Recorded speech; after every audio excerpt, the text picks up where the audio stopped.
On this episode of Architect, we take a look at classroom design, what architects and technology manufacturers can do to help instructors introduce new technology, and how administrators can help teachers make the transition to the next generation of technology-based teaching. All that and more. Next on Architect. The network for the AV industry. What are you listening to? This is AV. This is AVNation. This is AVNation. This is Architect, Episode 5, recorded Thursday, August 15th, 2019. Classroom Design. Support for AVNation is brought to you by Atlas IED, innovative audio solutions for every business environment. This is Architect, a look at the art world of architecture and AV and how the two come together. My name is Tim Albright. I am your host. There is a revolution happening in education, an elementary through higher ed. The facilities and spaces are getting smarter and more customizable. In addition to that, the students are bringing their own technology. This change is being pulled by a student body that is increasingly more technical than the last generation. On today's Architect, we'll look at how architects, engineers, and manufacturers meet the needs of today's students and educational institutions. With us to talk about that very thing, joining us from NAC Architecture is first and foremost Melissa McFadgen. Welcome, ma'am. Thank you. Also is John St. Pierre. Welcome, sir. Thank you. Kelly Hendrickson. Welcome. Hi, thanks. And an old friend of AVNation, Miss Gina Sansevero from Atlas IED. Welcome, ma'am. Thank you so much. It's always good to be here. Always good to see you, ma'am. All right, so let's kind of get into this. When we're talking about developing classroom space and developing classroom design, Melissa, we'll start with you on this. How does the current situation with kids bringing in devices, and I say this as we're recording this, my two children who are 13 and 11 will be going into junior high. They both have devices. How does that dynamic change the design process? Well, it changes everything. The design process, when you're thinking about designing schools, educational spaces for individuals, for children who are digital natives, digital technology access to information is not something that's new to them, but often there is a bit of a disconnect by the administrators or the teachers or the other individuals within the district who are teaching these young students on what does the educational model look like? How do you deliver education and teach to students who have the world now at their fingertips? They have access to every bit of information Google has on it. And so how do you make sure that the environment that you're creating for them, the opportunities that you're creating for them, are ones in which will resonate, will provide the ability to truly touch these kids? And I think with that, there's really the advent and understanding of a wide variety of learning styles and aptitudes and ways to connect with children. And so in terms of just accessing students, the evolution of the educational model and the built environment, it is radically changing because of the fact that all the knowledge resides in the hands of the students as opposed to a single instructor that's now that previously was in the front of the classroom. Is the reason that there's might be, I'm not going to call it a disconnect, but some hurdles that administrators have to overcome is the fact that they're not digital natives, right? A lot of them are millennials or baby boomers, and they're probably a few baby boomers that have not retired yet, but also Gen Xers, that these are generations that did not necessarily grow up with the technology that these students are walking into the classrooms with. Absolutely, and it's something too where we grew up with the model of you go into the classroom and there's 30 desks and they're all in a row, and you sit in your desk and you look at your teacher and the teacher says, okay, well, we're going to learn X, Y, and Z today. And so as a student, you take that in, you write notes, you research individually within the library or other spaces, and then you take a test, and that grades your aptitude or ability to share what you learn. Now, when you look at the teachers and the students who are sitting in their classrooms, it's a completely different model. And students are needing skills that are very different today than they previously had. The skills and the ability to critically think, the ability to work collaboratively, communication. The jobs that these students will have as adults often aren't even on the radar screen yet. I think too, I mean, it's the idea that these kids are sort of self-starters on the education front. I mean, they're going to go after the information they want. And so I think that looks different. They might be working with a peer, and the teacher might initially think, are they really working? But they've found a website that gives them the information they're looking for. They're talking about it. They're doodling on a notepad. I mean, it's much more personal, their education model right now. Mm-hmm. So can I ask you a question? How has that changed how designers are interacting with their clients? Because to me, it seems like then the ideal stakeholder here has changed from administrators and current instructors to students and instructors who are currently being trained to be instructors. So like pre-instructors, right? Those students in college who are looking at classrooms with new eyes, not the ones who have been teaching in a stage on the stage type of environment for the past 10 years. So how has that changed for you, and who are you asking to speak with? So it really depends. You know, every district has a different structure, and some are more open, some are more closed, and a smaller, narrow group. But the fundamental component that we are now starting with is a envisioning or visioning process, and it's really not talking about the built environment. It's talking about what are the skills that students are going to need when they graduate to be able to succeed. When you look at what employers want today and what they're finding most attractive, it's not a bachelor's degree or a master's degree or some other certification. It's the soft skills. It's the ability to connect, to operate in a global world and a global economy. And so when we have these conversations, Kelly and I often are the ones in the front kind of laying down this information, and sometimes it's received well. Sometimes it's, you know, oh gosh, you don't know what you're talking about, and that's okay. But it's trying to prep people with what are the students going to need that you're in front of, that you're responsible for to succeed. Well, and I think it's also talking about activities. What kind of teaching is going to occur? You know, is it peer-to-peer? Is it group work? What is it? How is it going to happen? Do you need more space? What kind of furniture is in the room? It's also, we're having a lot of schools want to engage students. What do students want in their spaces? Sort of defining that for them. I think the current generation that's in school has ownership over where their education's going, and they're making choices about their education really early. It's also, I'm just going to say something that, and this is occurring, technology needs to happen earlier on in the process. In the past, it seems that it's been more of an afterthought or something that comes after the design or the form of the space. And now that needs to be part of the conversation early on, involving the users, the students, the administration, basically everybody, to have that input, everything up front initially.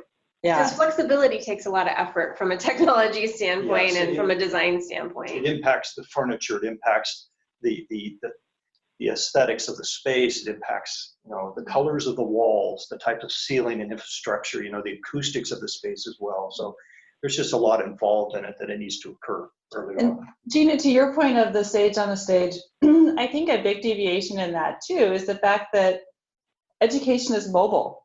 You can take a tablet outside and class can be outside, and you still have access to information. You do not need to be located in a room in front of the teacher. That learning can happen everywhere throughout the school, throughout the space, inside, outside. Doesn't matter the environment in which the students are at. They have the world at their fingertips again, just because of the access to technology. So I think that the kind of structure of the classroom space, the the needs of the individuals, as Kelly was saying, it's becoming a much more student-centered, student-directed education. And of course, that model changes from kindergartners to high schoolers, but still that ability to kind of choose your own adventure and guide. You are not stuck, tethered to a device or a desk. You can be anywhere and have access to educational opportunities. That's a great segue to that. We're seeing everything go wirelessly. Mm-hmm. You know, it's either going Bluetooth or IR or RF type of communications with devices. You know, and that leads it bringing in your personal device and using it within a space as well. Obviously, there's some security issues and that type of thing that you kind of have to address internally to the schools, but they all kind of have their own policies and direction. But again, that's that flexibility to go down the hall to a breakout pod or a breakout space and be able to have the same technology with the same device that you just walked out of your classroom with and utilize it very intuitively and simply. So. Mm-hmm. I love that, because 10 years ago, maybe 15 years ago, we were talking about technology in the schools only as a tool for continuity of learning. You know, some snow days happen, a teacher is out ill, a student is out ill for an extended period of time.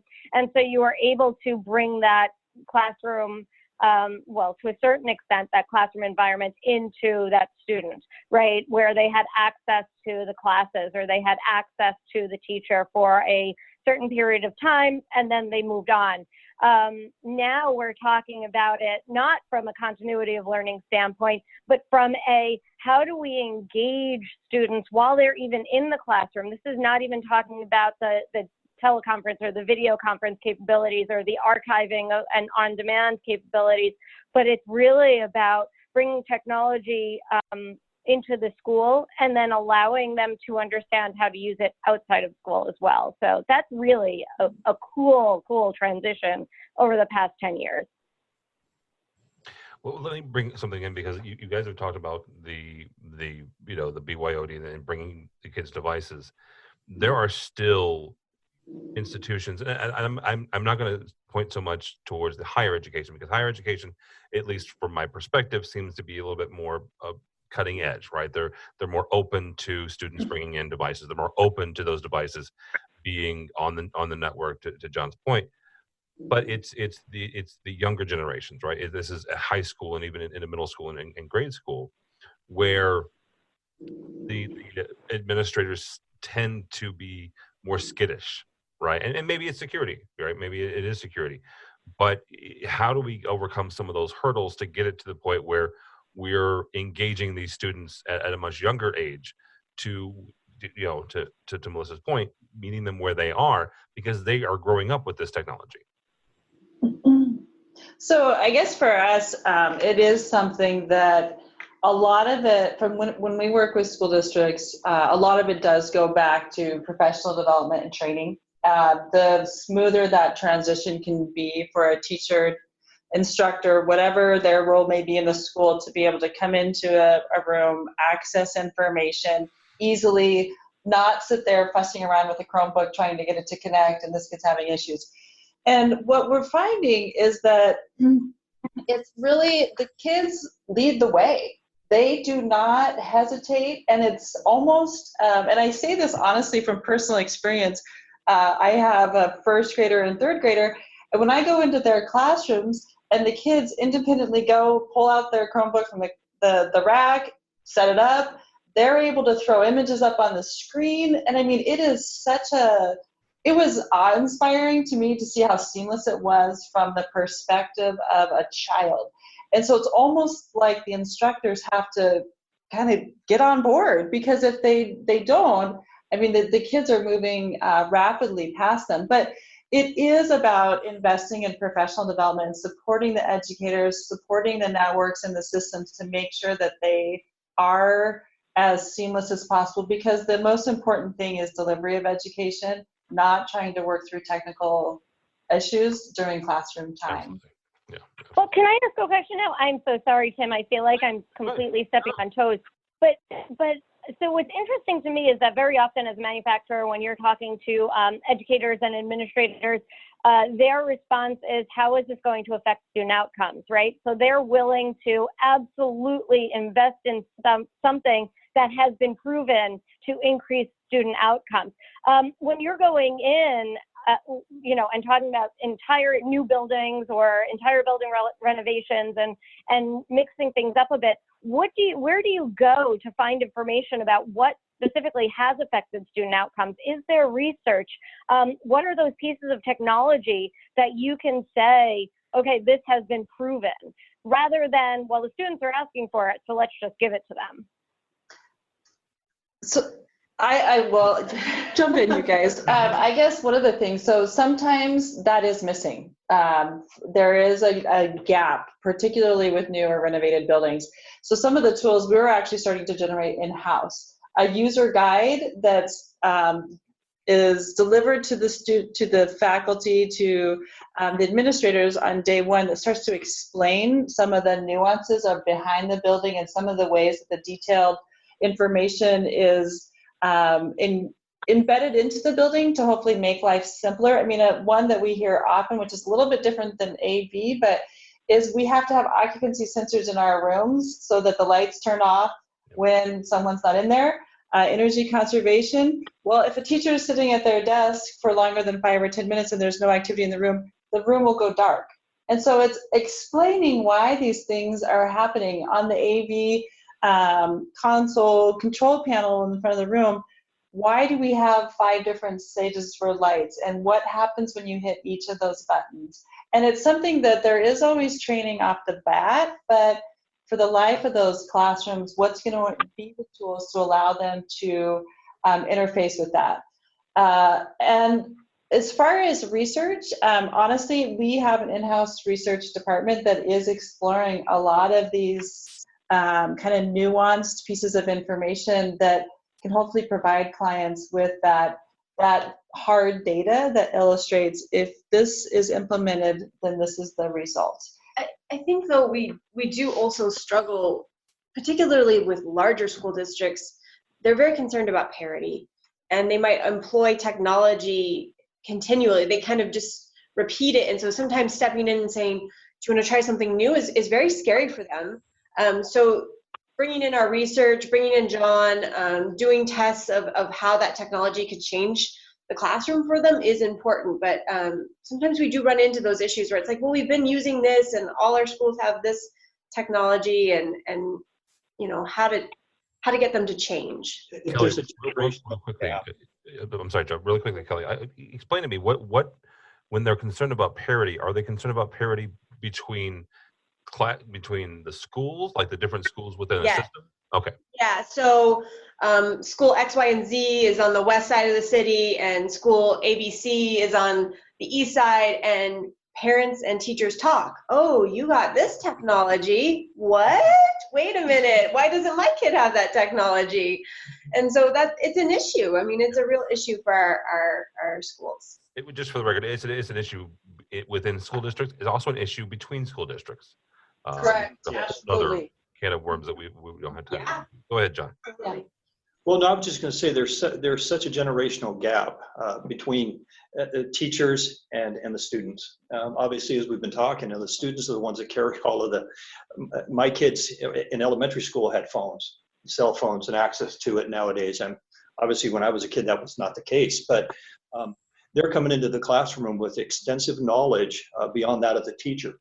And now we're coming into classrooms and districts that are really either small, more so smaller districts and larger districts, and trying to educate them, because that's really what we're ending up doing. We're trying to educate them on the technology that's available, what we're seeing in trends in schools, whether it be the larger or smaller school districts, and just trying to basically get them to take a look at the technology and decide if it's appropriate for their application based on their needs and their uses. So, well, and it's scary for them. I mean, that's taxpayer dollars, and they want to make the right choice. So we understand the hesitation sometimes about making a big change. Well, it is. And it's hard too, because when you look at the duration of a lot of our projects, from when a bond or the money is available to when a building is built, can be 4 or 5 years. And you guys know that in 4 or 5 years, that's decades. I mean, it's lifetimes in the world of technology. And so trying to provide them with enough information to make the most wise decision that is sustainable for their district, recognizing the rapid evolution of technology and educational delivery. It's tricky, and it is, I mean, as Kelly said, we empathize with the districts because these are extraordinarily expensive decisions that often there isn't the funds to change course if it doesn't work. And these are 50-year buildings. And so how do you make the most wise decisions today for the next 5 decades? And it's tricky. Well, Gina, I'm bringing you on this as Gina's worked for a manufacturer for years. How do you guys as manufacturers develop products that are both leading, cutting edge, that utilizes the best of technology, while at the same time assuaging some of those concerns about trying something new, trying something scary, because Melissa's right. This is a lot of money, and they don't, school districts don't get to do this very often. Right. So this is a difficult balance, right? As manufacturers, we look to focus groups very often, and we bring in those stakeholders, mostly technology managers from different schools, whether it's higher ed or K-12, and we talk to them about what the plans are and what the goals are for the next, year, 3 years, 5 years. What does that look like for you? And what kind of flexibility do you have in your own decision making within your district? Because maybe there isn't flexibility. I mean, as the NAC group has said, sometimes they just want to keep it simple and do what they've been doing over and over and replicating that because that's what their instructors are used to. And so, that training does take a lot of time, and the adoption does take a lot of time. And if you have an instructor who is unwilling to adapt to the technology in his or her classroom, the student outcomes are going to dip because it still has a lot to do with the instructor, regardless of what the students are demanding, right? So that kind of adoption is critical.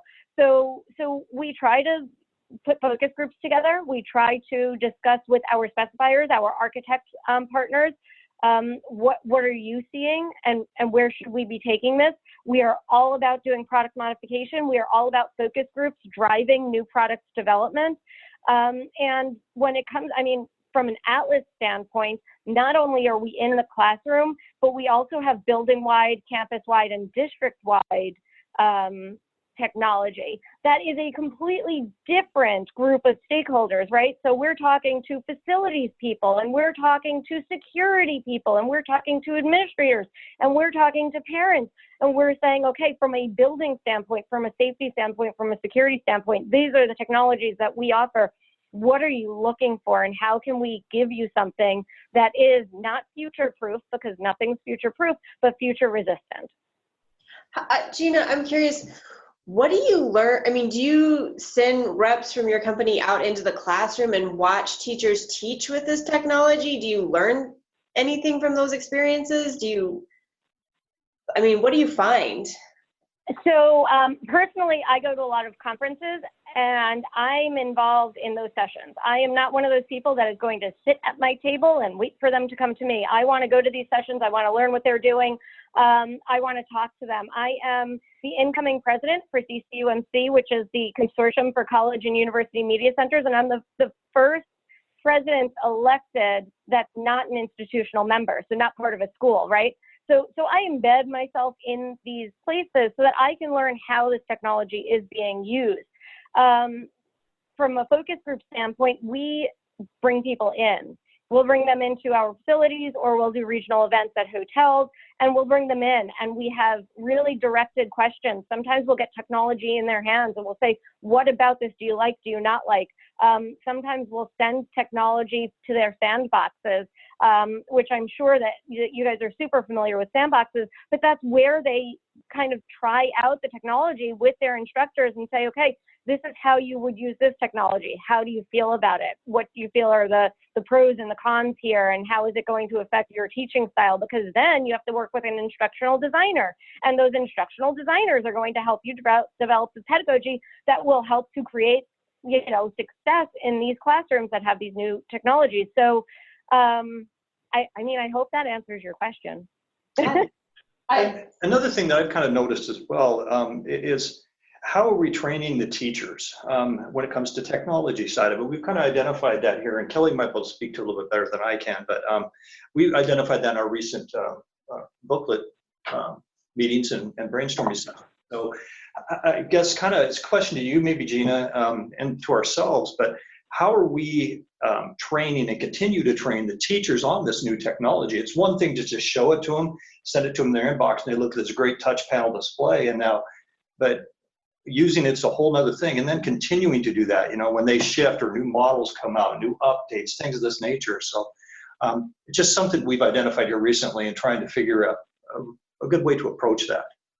Well, and I think as to the point, Gina, that you were making is that the human factor is one in which we will never not have to have in the forefront of our minds, because the instructor is ultimately the one that is impacting the lives of every student in their room, regardless of age, regardless of background, learning style, and their ability to connect and communicate has to be excellent to allow that student to get what they need, regardless of the technological component. And so it is the navigation of all those different stakeholders, but then ultimately it's that instructor in the room who needs to have the ability to just embrace their tool set and use the tools that will most effectively connect with their students. And I think that the human factor is just the critical component in all of this, regardless of where technology goes.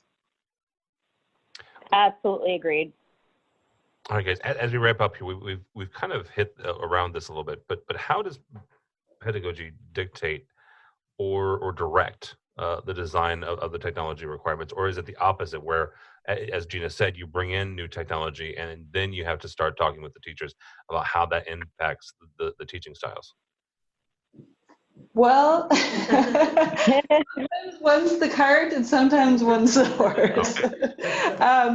I think in the optimum, they're happening concurrently. And then the reality, that is the beauty of the length of time that our design process and then ultimately the construction process occurs, is if those conversations about curriculum are occurring and pedagogical delivery, philosophical approaches, if those are occurring in the same conversations that you're talking about what space requirements are going to be, then the district has 3, 4, maybe 5 years, depending on the size of the school, to provide that training, to provide that shift, that curriculum development, all of the backbone to allow for teachers, faculty, staff to be prepared on ribbon-cutting day of the final grand opening. But it is years. It's years to bring those two in parallel together: the building design and the curriculum redevelopment and the approach. So it's as Gina was saying, you're going to have early adopters who they're going to embrace it immediately. And then there's going to be the ones that say, I've been teaching this for a long time. I've got to have my document camera, and I have to have this and this and this. And so how do you bring all those people up together? And the biggest component in terms of our ability is the administration needs to adopt this approach. And it needs to be something where a few instructors who are really excited about this often don't have the ability to enact change on a district-wide level. And so where we've found it most effective is when the administration embraces it early on. Those changes can occur and the building can be designed to realize the vision on both fronts. Well, I think too, oh, go ahead, Gina. Sorry, Kelly, go ahead. I think it's continuing that education for staff, and it's often maybe even bringing in a manufacturer's rep and doing a lesson plan with a teacher that's not comfortable. Yeah. And sort of widening their viewpoint on how this technology can be used. Because if you haven't used it, you don't know that you could do X, Y, and Z with it. So Yeah, no, I think that's what I'm seeing is that there's still a real divide between how higher ed does it and how K-12 does it. So in higher ed, you do have those instructional designers that are really dedicated to evaluating the technology even before it's installed and saying, okay, we can come up with a pedagogy that will match the capabilities of this technology, or that will enhance the capabilities of this technology. But in K-12, I feel like that's still a little bit lacking. I feel like those instructional designers just aren't necessarily there yet. The CTO or the CIO of the district and the superintendent kind of come together, and you know, you're supposed to have all these stakeholders, but they're like, okay, well, yeah, let's implement that. That sounds good. And then the teachers fall short. But in higher ed, they really do have a different support system. And so I'm seeing that more happen in tandem, more happen, like Melissa, like you were saying, that as the optimum, as the ideal, whereas K-12, I'm seeing that stagnate a little bit. I don't know if that's what you're seeing. Every district is different, and I think a lot of it has to depend on opportunity. There are some school districts, for example, I was in a conference in Chicago School District, said, we know this is important. We don't have the money to enact change globally in all of our schools, but every library is going to be renovated and have some of these technologically advanced tools that any classroom can come down and use and have access to that. We know it's really important. And so I think it's kind of one of those situations where there's a will, there's a way. And people will find a path if it is something that is a priority. There's grants out there. There's CTE director I was talking to last week for a small school district in Eastern Washington, and he got a $2 million grant. And he is making a community maker space and basically creating this space that is embodying all these different resources that will allow people to come in, both in the community as well as in the school district, to introduce themselves to these things otherwise they wouldn't have had access to. So I think a lot of it is really dependent on the drive of some of the individuals, and they will make it happen. Very cool. All right, guys, that'll actually do it for us. Thank you all so much. Ms. Gina Sansevero from Atlas IED. Thank you, ma'am. Thank you, Tim. And everybody can find us at atlasied.com. Also on Twitter at atlas_IED, or at Gina Sands is my personal account, and I'm looking forward to connecting with everybody there. Very good. Also from NAC Architecture, first, Melissa McFadden. Thank you, ma'am. Thank you all. This was so exciting, and I'm waiting now that we're over. You can find me at our firm is nacarchitecture.com. Me personally, McFadden at nacarchitecture.com, and I would welcome anyone reaching out to me. All right, very good. Kelly Hendrickson also. Yeah, thank you for having me. You can reach me at khendrickson at nacarchitecture.com. All right, very good. And last but not least, John St. Pierre. Thank you, sir. Well, thank you very much. I appreciate talking with everybody. It's been wonderful to be here. You can reach out to me at NAC Architecture as well. You can personally reach out to me at jstpierre@nacarchitecture.com. All right, thank you, guys. And for us, for AVNation, you can go by the website, avnation.tv. That's avnation.tv. You'll find this program and a host of others. While you're there, please check out our supporters section. These are the folks who help us financially, help us bring you Architect and AV Week and Resi Week and so much more.